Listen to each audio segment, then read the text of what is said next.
When you win an unexpected game and your boyfriend shows up.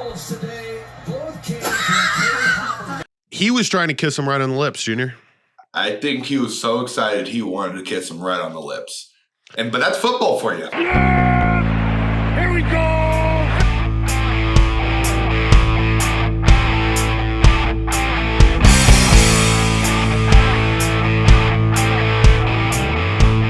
We're back. Week 3 of college football is among us, but before we go into week 3, we got to talk about how crazy week 2 was. Junior, tough loss. Yep. Let's just dive straight into it, dude. How you feeling? Dude, obviously it's kind of past us now. Today is Tuesday. So we watched the film yesterday. We sat on it Sunday. And I mean, it still hurts. It still hurts. Don't get me wrong. Like, you know, we had him. We had him right where we wanted him. And it was just one of those things where, you know, we didn't put the foot on their throat. We didn't finish them. And so, you know, it's a good lesson to learn in week 2 rather than week 10 or conference play. So that's always a bright side. I think we found out a lot about our team. We could score in under a minute when we need it. So that was kind of nice. We fought through adversity, which is really nice to see. And we have a good-ass team, dude. So, and I think everybody feels that.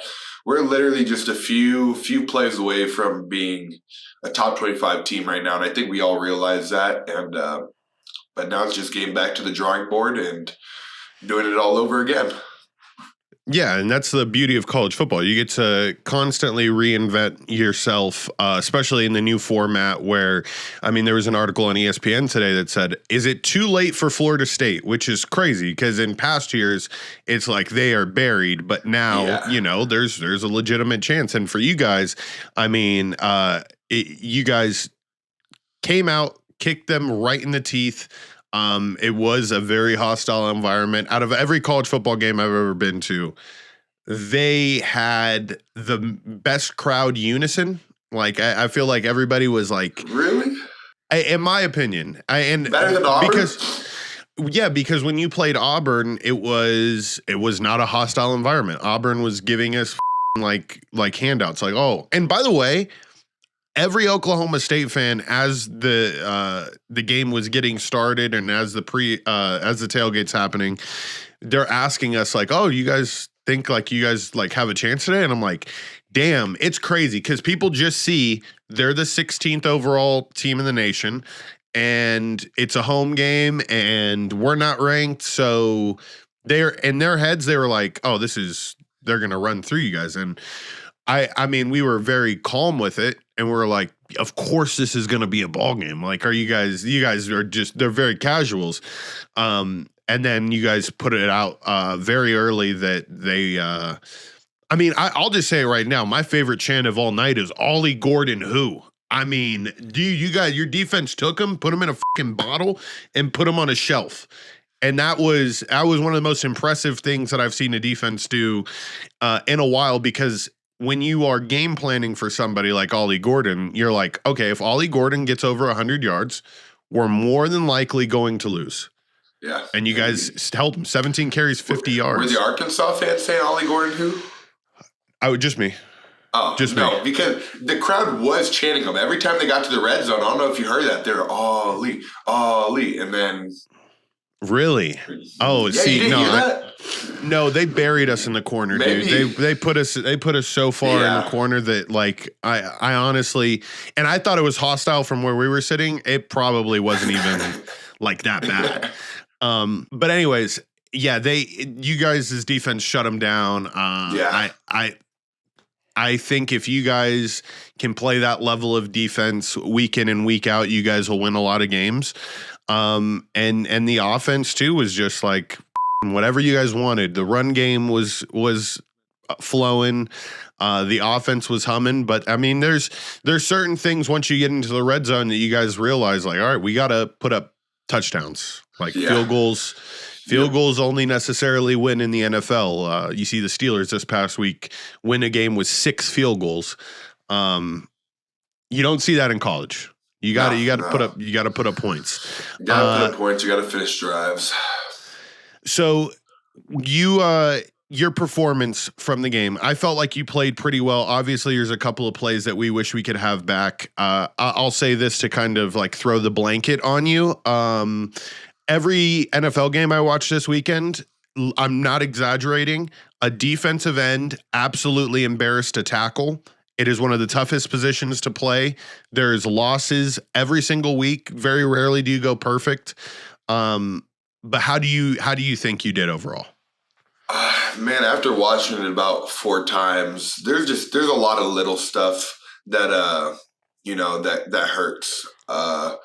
I look at it and there was a 5-man protection where I was wrong, and then there was a run play where I didn't get up on the linebacker, and if I did, that's maybe hitting for 60 yards, and that's coming right out of halftime where we kind of had that lull. So I watched those plays and those hurt a little bit more, and you don't really see those on like the TV copy because offensive line plays just it's something that's a lot of people aren't used to.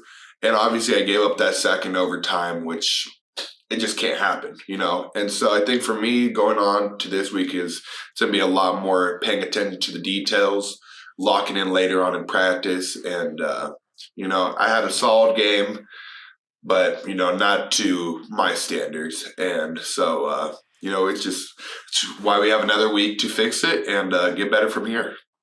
Yeah, and you were going against somebody too that I felt was a perfect type of competition for you because, I mean, they were rotating everybody all night. I don't know who number 33 is or what his name is, but I mean, like, obviously, to me, he was one of the guys that I was like, all right, he's got the speed to make you miss if he needs to. He's a shorter, stout type of guy. Early in the game, you went with like a deeper pass set, and then I remember telling Dad, I was like, watch the next time that this dude lines up to Junior's side, Junior's going to go straight attack him. And I think that was kind of, am I correct in thinking that was like your mentality? Yeah, I started to attack him right away. I figured, it was working. It was kind of freezing them up. They weren't expecting it. They were lining up as like wider techniques. They were lining up wide at the end spot. And so I was just presenting something different to them. But I think at the end of the day, it was what killed me in that overtime sack was, I went out and tacked on a third down. And on that, I just kind of had to stick to my base principles, my base technique, and trust what I've been doing I shouldn't say all my life. I've not been doing this all my life, but just what I've been doing all this year and working on. So it is what it is. Got to flush it. Oh, of course. And I think, they were running a stunt on that play anyways. I think you, in a way, like you did f it up, like, right? If you do lock him up, you're like, okay, this was great. Junior prevented a stunt from ever occurring. A Marion just takes him, and you guys are living to fight another day. But I think what it goes to show too, though, is you gotta eliminate the closeness, and I think you guys will do that as the year progresses. A lot of people on Twitter are saying you guys are going to put up a fuck ton of points, because 658 yards speaks for itself. Yeah, I think right now we are the number 2 offense in the country with just kind of yards. There's a bunch of statistics that Petrino was talking about, and that's literally the first day that he walked in all the way back in January. That's what he said. He was like, we're going to be the best offense in college football. And so, we're still working towards that. We're, I think, behind Ole Miss, which sucks. Out of all people, it has to be them, of course. But they've also played 2 just nobodies. And so it is what it is. We're going to get up there. We're going to be the best offense. And I don't think anybody's kind of freaking out in that offensive room. I think we're about to go out there and keep putting up points, keep doing what we're doing. And, with TG at QB, we're gonna keep being special. Yeah, let's talk about Yeah. Your guys' running game is insane. And I related you guys a lot this weekend to the way that the Ravens play. And I know Petrino came from coaching Lamar at Louisville, and it's tough not to be like, okay, Petrino has a fit that he likes. He likes somebody who is athletic enough to get 40 yards on any given broken play. And that is exactly what TG does. how good does it feel like when you've been, I mean, because you obviously have to block a while whenever those wild scramble plays happen. But when you see him like break through the line of scrimmage out of your peripheral, are you like, are you embracing I'm enjoying the show? It's definitely a sign of relief, dude. You know, especially after like a long drive where you get like 3 really hard plays back to back to back, and then you're holding on, then you're like, all right, TG's gone for at least 40 right here. You know, we're getting closer to being off the field. This is big time. Yeah. So no, it's definitely fun to watch, especially TG, dude. He's such a long strider that when he goes, it looks like a gazelle out there, and he's just like, and just watching people like trying to figure out how the hell to even tackle him. It's pretty funny.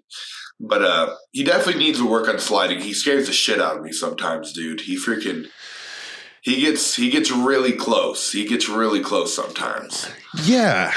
And here's the thing. I mean, the slides have evolved, and there's a whole bunch of different types. There's the give up and just like crumble down. Like, you don't have to normally slide anymore. Because if he was to normally slide, not gonna lie, like, it's just too long. Like you like, how often do you see a 6'7" person doing a slide in the second base slide? Yeah, like it doesn't really happen. So I think if he embraced a little bit of what Cam Ward had going on at Florida, I mean, Cam Ward was like walking out of bounds at time. Cam Ward was playing at 75% game speed. I think there's like, I don't know. What would you prefer? Do you prefer like a hard running quarterback like Josh Allen, or a quarterback that like, I'm not going to be touched? I don't know. It's a good balance. You want the balance. You want the balance. And I feel like TG gives you that balance where it's like, you know, he's going to go out when he needs to, but he's also going to try to take the hit when he needs to, you know? Yeah. But, you know, those big hits scared me. Like, there was a play, I'm trying to think. I can't even remember what quarter it is, but he goes and he cuts through the offensive line, dude. And this dude number 4, who's a really good linebacker for Oklahoma State, just comes out, and it should have been helmet to helmet. I swear, the noise that this thing made, it was sickening.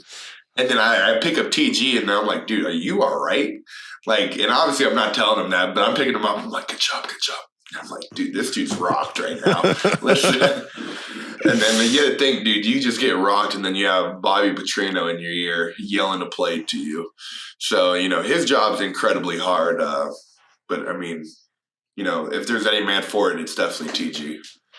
Yeah, he seems level-headed. He seems like smart enough to not let the moment get too big for him. And I feel like with a lot of college quarterbacks especially, you're like with a guy like Petrino, this is as close to an NFL type feel that you're going to get. And I think he's adapted really well.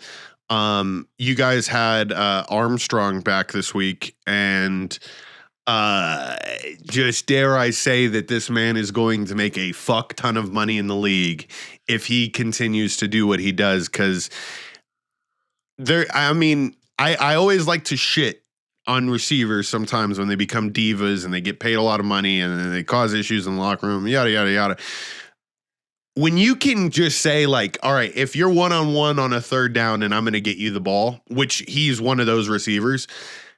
Yeah, you guys have one of the best safety valves in the league. We do, man. And he's a dog. He's a sure hands too, which is nice. You know, he's not like one of those guys who just only makes big plays. He's big plays and he will make tough catches. And so, you know, having him lining up eyes wide out, dude, he's one of those guys where you're just like, I'm glad you're on my team. I'm glad you're able to keep getting me more yards. And no, he's a freaking dog. He is a freaking dog. The last player that I really want to mention, because, you know, as an ex-linebacker, I love seeing the position played the right way. Sorry was, I love his prototype. The way that he plays the run is very impressive, but then he's just so fast in pass coverage too that he closes a lot of gaps in the defense. I will say this, and I was the only person. This goes to show you how smart the Arkansas football fans are. When he gets the personal foul at the end of the game for slamming the guy, I lost my mind. By the way, I would say not I was jumping around like I was like, that's football. And if I was a running back or a receiver in that situation, as soon as he like somewhat lifted me, bro, I'm jumping. I'm WWE kayfabing. I'm getting suplexed right now because I know I'm gonna get the penalty. And I just think it's crap. It's bullshit. It is. And that's not a penalty. That's not a penalty in my opinion. Like I don't care. Here's the thing. They don't call that early in the game week 1. You won't see that called. You guys were doing shit to UAPB like 5 seconds after the whistle blew that I was like, this is what gets you thrown in prison. Like, I will say, dude, those refs did seem a little bit like on our side for the UAPB game. It was a little bit like too much. And I don't know why it was that, if it was whatever it was. But yeah, they let a lot go in the UAPB. They did. They definitely did. They definitely did. But this game, not so much. I think the refs kind of held us. And I mean, there was a lot of pass interferences where I was like, all right, what the hell is that? Which is weird, dude. They were SEC refs. So you'd think, maybe like they're pulling for the Arkansas. You know what I'm saying? They're pulling for the SEC school. But it is what it is. Yeah. Can't be mad at the outcome, but no, that call, it sucks, but Sorey does play his freaking tail off. That kid can fly. Yeah. He just smacks people, and he's just gonna like here's the thing that just makes me just retardedly confident. The way that you guys stopped the run against what was supposed to be like one of the best running teams in the nation, I'm like, all right. Now, it's very clear that a lot of the teams know that they can't do that to you guys now, and you guys just got to stop one facet in the pass game. So you're making teams one-dimensional already. I think you guys are well on your way to a lot of success here in the next month and a half. And this will be a game that we look back on and be like, didn't really lose it. We didn't really lose it, Yeah. But it's an L on the record. We move on from it.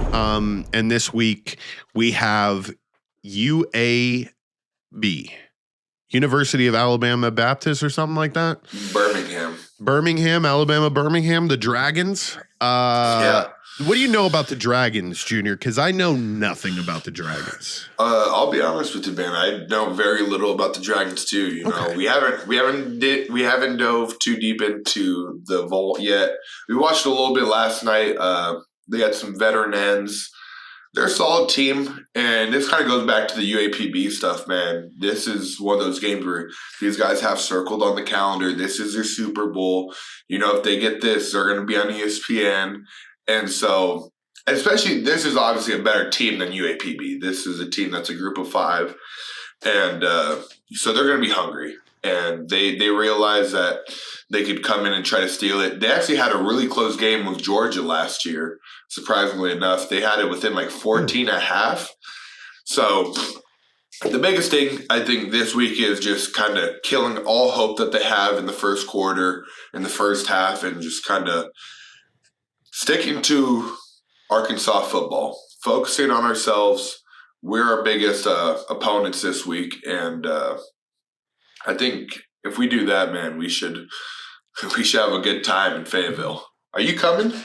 No, not this week. I get to skip this week, but you got Justin, Chloe, and Nicole coming down, so that's gonna be sick. It's gonna be sick. Yeah, I'm in the same boat as you. I saw their score this past week. They lost to University of Louisiana Monroe 32-6. And they had 6 turnovers in that game, which, that's not too promising. But why not put up another 70-point shutout? And then I think here's the thing, and you already said it, you guys were 2-3 plays away from being a top 25 ranked team. I think you guys got to go on a run here for the next 2 to 3 weeks, put up a shit ton of points, and then it's undeniable. Especially when you look at all the other teams in the top 25 and you're like, come on, bro. Yeah. Like, there's some teams in there that I'm like, you would get dog walked by 90% of the SEC. Ratings are bullshit, but it is what it is. Most definitely. but I care. That's why I brought it up. Okay, so yeah, you guys are gonna play tough this weekend. Any things going on campus for like the first home game? Are you guys doing like a pep rally or anything that you're aware of, or they kind of keep us away from all that stuff. At San Jose, it'd be a little bit more, but here, I think football's football in the South. These people don't need any type of pep rally to get going, and so it's even cool, dude. I'm in a sports media class. And a few of the students that are in that sports media class went to Stillwater for the Oklahoma State game, which I was like, that's freaking insane. If you're traveling 3 hours as a student to watch a game, like that's freaking so dope to me. I don't know. I've just never experienced anything like that. So, I mean, I'm sure there are pep rallies, but these students and these fans don't need much to get excited about football here in Arkansas. That is true. I was watching a UNLV football Instagram reel, and it was Coach Barry. Did you watch it? Oh, wait, no. I was watching another one. Okay, so Barry Odom is like at the school student union. They have the camera focused on him, right? He's like on the mic. He's like, we need everybody here this next weekend for Utah Tech. Yeah, everybody's going to get fired up. We need all the students here. And then as the camera was panning towards the students, real cuts. I was like, that's UNLV football for you, bro. Yeah, there was 55 people in that student union. Coach was not being listened to. No. So when we hit you guys on the other side, we are going to hit you with the shake and bake. There was a lot of NFL news. Tyreek Hill getting arrested. The Northern Illinois coach, coming up with a big upset. But at the same time, there was some questionable things that happened at the end of that game. We're going to cover it on the other side.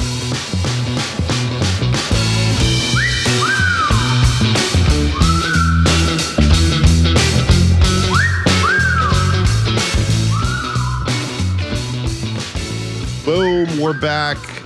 Shake and Bake this week is presented by Buena Vida Chiropractic, the Crack House. Boom. Mom and Dad this week are going to stop by and see Dr. Anthony. That should be entertaining. I have to work out the times because they're driving in from Tulsa. So I don't know if they're going to make it in time, but I don't know. Dr. Anthony seems like he might make something happen for us. Yeah, no, he's a great guy, man. He gets me in when I need it, and he's always there to give out some cracks. So I'm sure you'll be able to figure it out. And I'm excited. I don't know if Dad's ever gotten crack before. That's the thing that I was shocked. I was like, hey, Dad is probably going to tell you no. But I feel like when you crack Dad's back, dust might come out. Like dead ass. Like it hasn't been cracked in forever. He just no. He's gonna crack and just right out of his So anyways, we're going to go with the shake and bake segment this week. We had called this NASCAR in the past, and then I was like, you know what? What's cooler than NASCAR? Shake and bake. And bake, baby. Bake. Yeah. You can't see it. So this week's topics that we're going to cover, I guess we'll start with in chronological order. Northern Illinois defeats Notre Dame at Notre Dame on a game-winning field goal. This game was it was extremely close throughout. Notre Dame gets screwed on on a fourth down and one call or something where they could have put the game on ice. They could have kicked their game-winning field goal at the very end, and it turns out that they gave Northern Illinois too much time. They come down, they win the game. Did you catch any of the highlights from this? Is there anything? No, I thought Northern Illinois went down. They kicked a field goal. Notre Dame had a shot to kick like a 56-yarder, You right? are correct. Yeah. And then it got blocked. But that's the second time it got blocked that game. So special teams, man. They're obviously not working on it enough at South Bend. Yeah, and that's a real embarrassing loss for Marcus Freeman. You can't be a powerhouse like Notre Dame. You can't have your athletic director revamp the rules of the college football playoff to help you, and you guys go out and lose to Northern Illinois. the Huskies of Northern Illinois. But Junior, there was one thing that happened at the end of this game that you sent me, and we'll play this video now, and then we will discuss. But you guys tell me down below in the comments what you think about this video. When you win an unexpected game and your boyfriend shows up. He was trying to kiss him right on the lips, Junior. I think he was so excited he wanted to kiss him right on the lips. But that's football for you. That's football for you. Football make you want to kiss another man on the lips. Especially if the wind's big enough. I mean, that's I would imagine the Appalachian State coach when they beat Michigan, 15 years ago, the AD ran up and wanted to give him a kiss on the lips. Like, it's huge, bro, because to be honest, when you're a small school like that and you get a win like that, this is a win that is talked about for the rest years. The rest of the school's history. Yeah. No, most definitely. That clip of them blocking that kick will go down in history, and then that clip of the AD going to try to kiss a coach is also going to go down in history because it was just so fruity.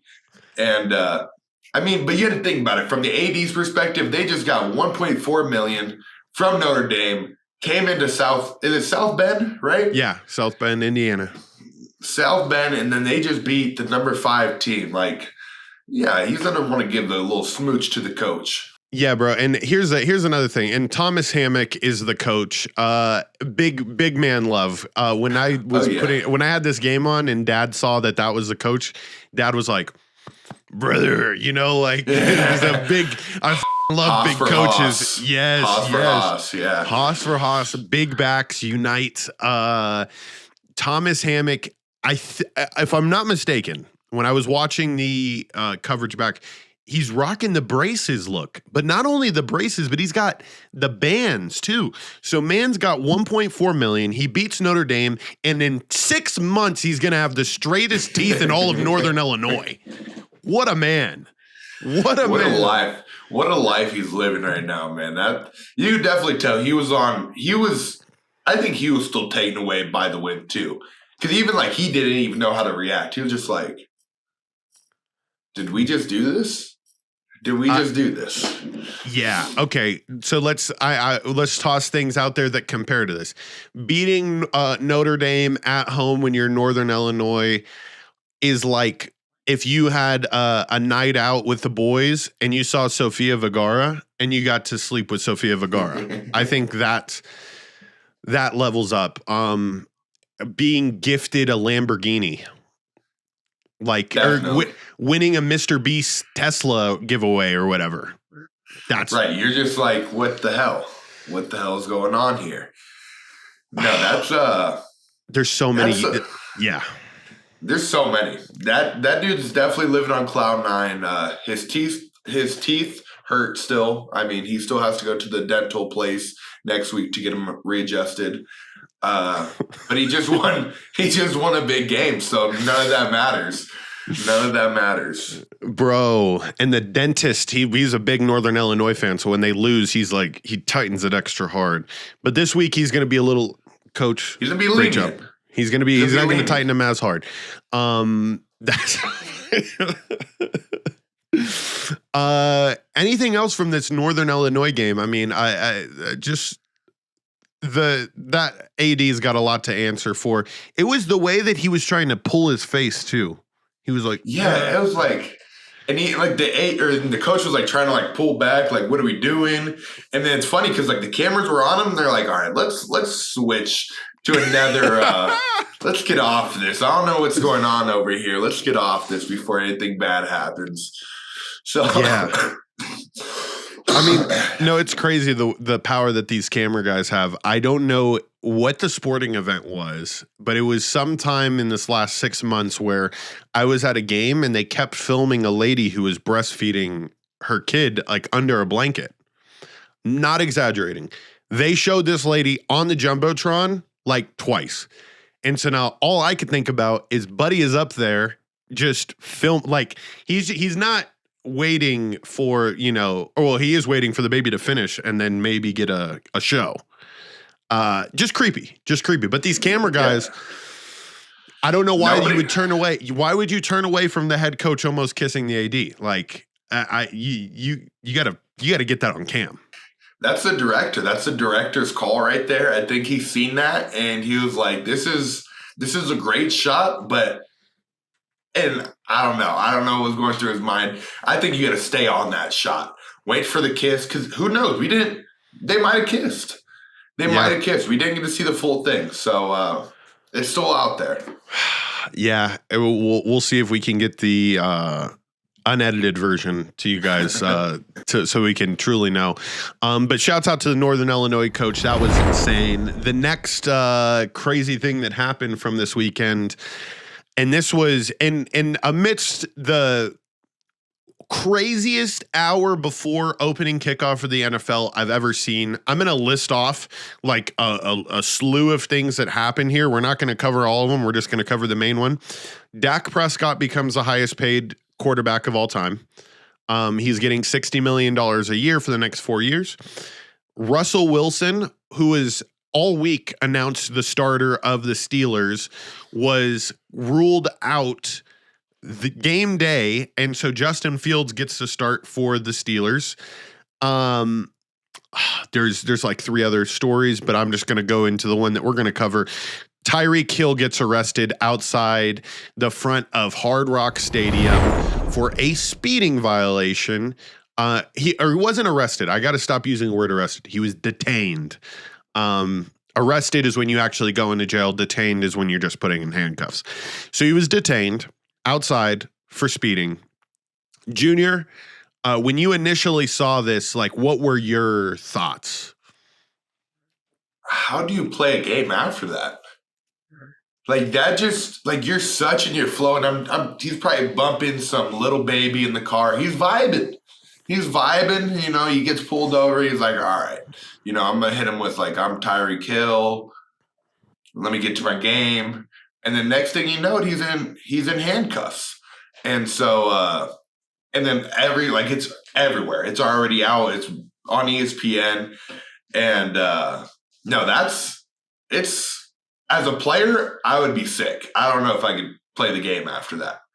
But his celly, he definitely had that celly in mind when he was in handcuffs. He was like, wait until I score. Wait until I fucking score.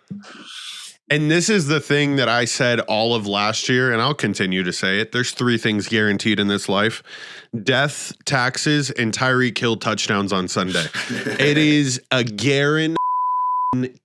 I have never seen it be more of a guarantee than this past Sunday, because his touchdown was an 80-yard touchdown, the longest touchdown of his career. This Miami Dolphins offense, like if you're Mike McDaniels, it's an embarrassment of riches. This is the equivalent to having like how the Clippers had this year: Kawhi Leonard, Paul George, Russell Westbrook, James Harden. You have all these superstars that are capable of producing at an extremely high level, and you just have to, okay, Raheem Mostert gets to this time. Devon Achane gets to this time. Oh, Jalen Waddle, you're hungry. And then, by the way, we have the fastest player, the best player at the receiver position in the league. When people put other people in front of Tyreek Hill for best receiver in the NFL, I struggle to comprehend how they come to that answer.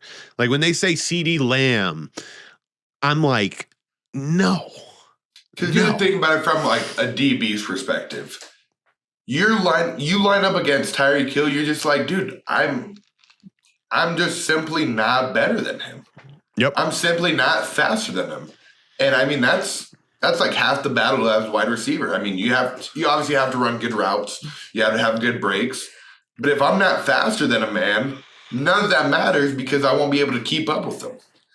So, no, I totally agree where you're coming from. That dude's the best in the league for sure. Tyreek Hill is faster than you on the field, and he's certainly faster than you off the field. That is why he got detained. These officers, they put him in handcuffs because they said that he was... okay, so we can reenact it, right? He says, I'm Tyreek Hill. We're literally outside the stadium. Tyreek Hill has a noticeable face too. He's a short guy, but I mean, like, he kind of looks like a Simpsons character. Like, it's just like, it's a face that you don't forget. You're like, okay. No, for sure. This is Tyreek. So Tyreek, you're driving too fast. Tyreek, you're driving too fast. He's like, what can Tyreek Hill have said? Like, this is the part that baffles me because I don't understand how you go from speeding ticket to getting out of the car. And I've gotten multiple. Whoa. We do know what Tyreek said, though. We do. He says he wanted to be a cop. This has always been a dream of his. Tyreek has told me over and over he's a big supporter of police.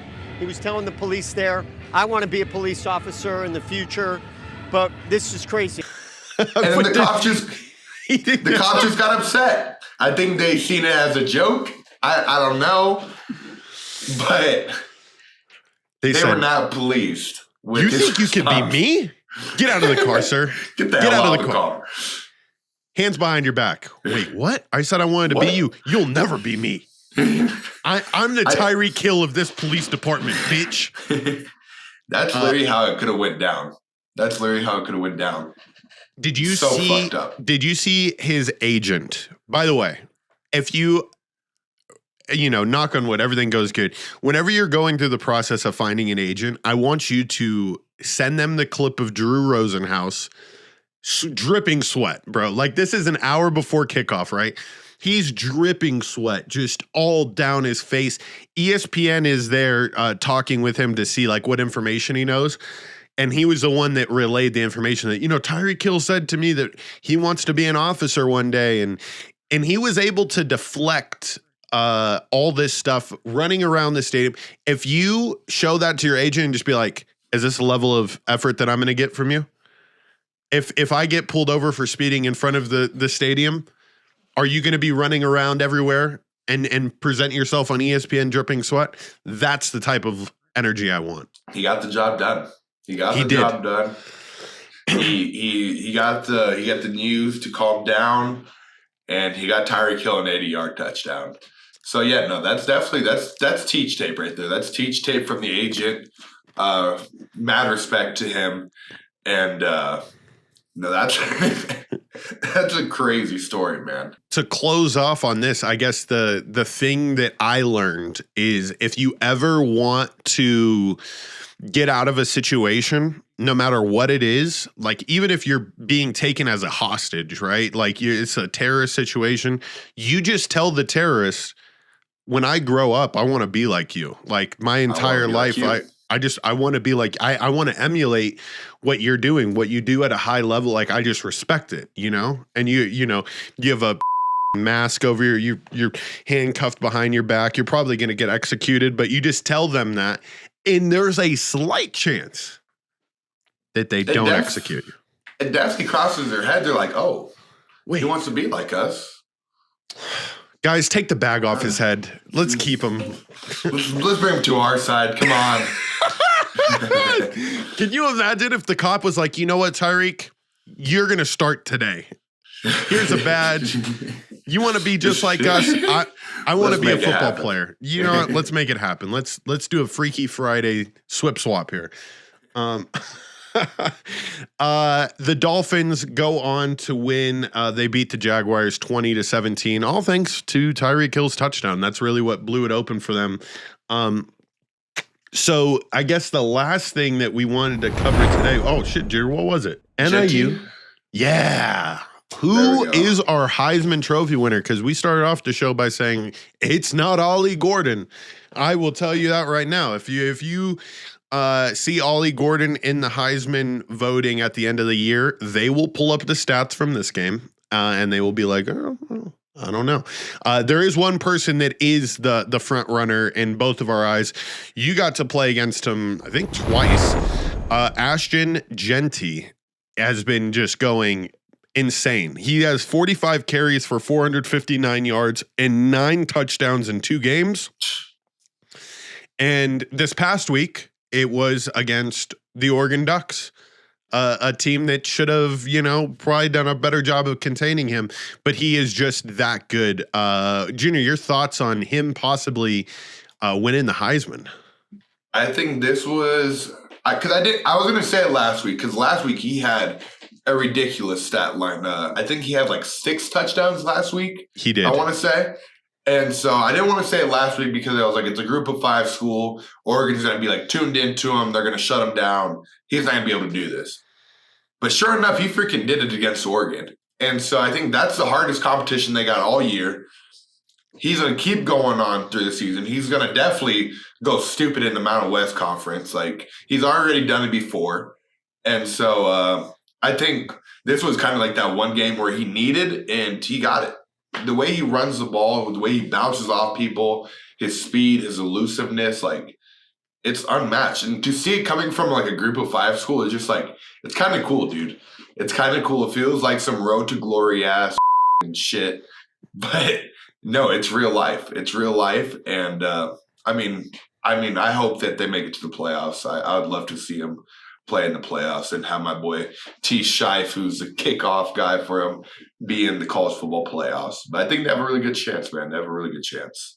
I think they have a good chance too. I mean, I guess the only competition that they have this year in the Mountain West that everybody's saying is UNLV, and they play at UNLV October 25th. So if they win that game October 25th and it looks like they're going to, run the table and they go 11-1, it's going to be them, And Yeah.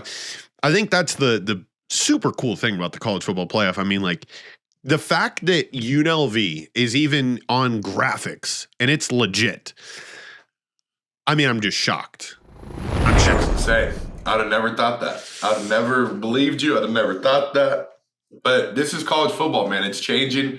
It's changing for the better. It's back, bro. It's back. And I think it's the best it's ever been. Obviously there's some stuff going on in behind the scenes with the NIL stuff, the transfer portal, where it's a little bit like foggy. But I think what they did with the playoffs, they hit a home run. They did it right.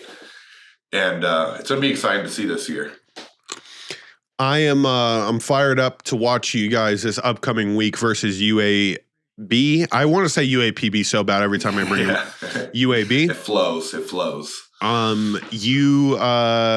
I guess you have nothing really special going on campus. You get to have the family over at the house. Are you going to cook dinner on Friday night? Are you guys going out?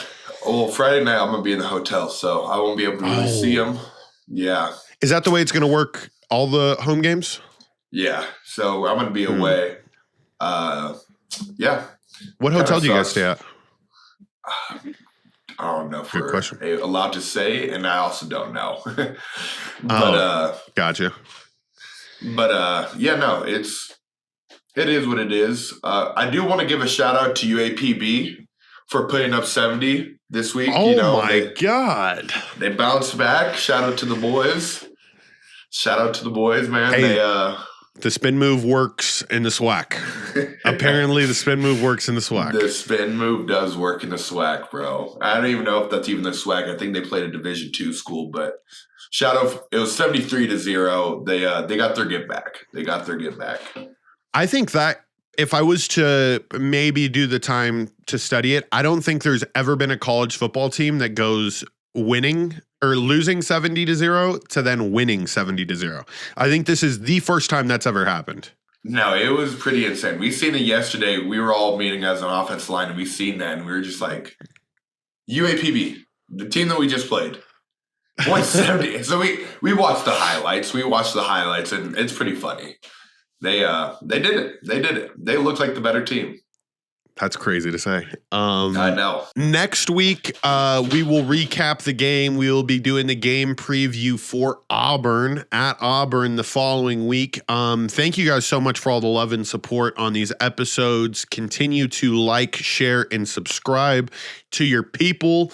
The Razorback fan base is growing. I see them in the comments weekly. I know it's starting to matriculate in. And yeah, at Mr. George Carmona is where you can find me, Junior. Carmona JR with 2 R's. Appreciate all you guys. Appreciate the Arkansas fan base, man, for the love. It was obviously a hard week, but it's a new week. It's even a better week to be an Arkansas fan because we're back at the Hill, and we're gonna put on a show Saturday. We're gonna put on a show.